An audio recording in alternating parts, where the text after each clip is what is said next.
Can Ryle Harris finish the job? Whoa, there was one going early.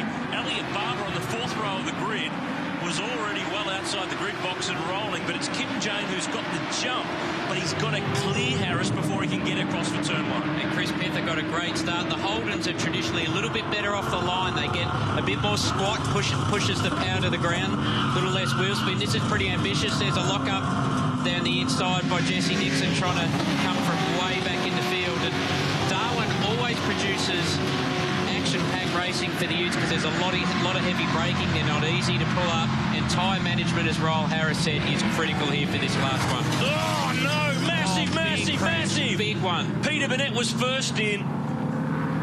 John Wood on debut in car 41 right in front of us there. He started right at the back, Noons, and I'd say he's hit that tyre earth embankment. He's put his fingers up. I'm a little bit worried we haven't seen Peter Burnett move yet, so huge accident. 2 cars involved in the turn 2-3 kink that comes after the first corner hairpin. They were cars that started further back in the pack, and safety car immediately called, and you'd think that the red flag will be not far behind. Well, with that tyre wall disassembling, that'll need to be fixed, and the stewards may have to actually approve that. So I'd say it's more than likely will be stopped. Peter Burnett did drop his window net, so he appears to be okay. Yeah, there's no way we can go racing. And that tyre's not supposed to be among those tyres. That's good to see, though, John Wood stepping out. He's had one hell of a ride. Peter Burnett's out of his car. Both drivers are okay, waving to the crowd, but those 2 Utes, they're junk. They are absolutely smashed apart. I'd like to see a replay of how this will unfold. It's back in the pack. Yeah, it's in Peter the tail. Burnett started 20th, Noons, and Wood was off the back, so let's look about mid-pack P20. We have seen accidents at this part of the track before in Utes. There goes Burnett. He's off. He got a tag from behind, you'd have to think, and he's bounced back out in front of the oncoming traffic. And Wood is gone to avoid. Yeah. Or there must have been some contact behind what we could see. The only way you go off the road in between this section here is by getting unloaded from behind. Okay, we're on board here with Jesse Dixon. He's right behind Cam Wilson. There's the touch.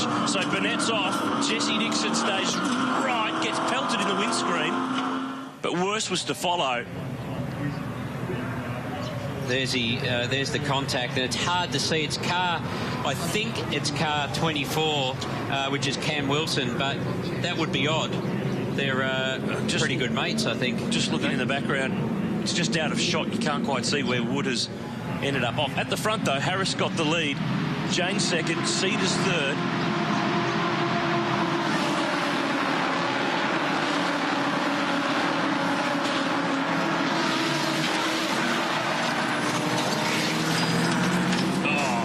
Nasty. That other car that you were mentioning before was Jeremy Gray in the 67 car that made the contact with Burnett.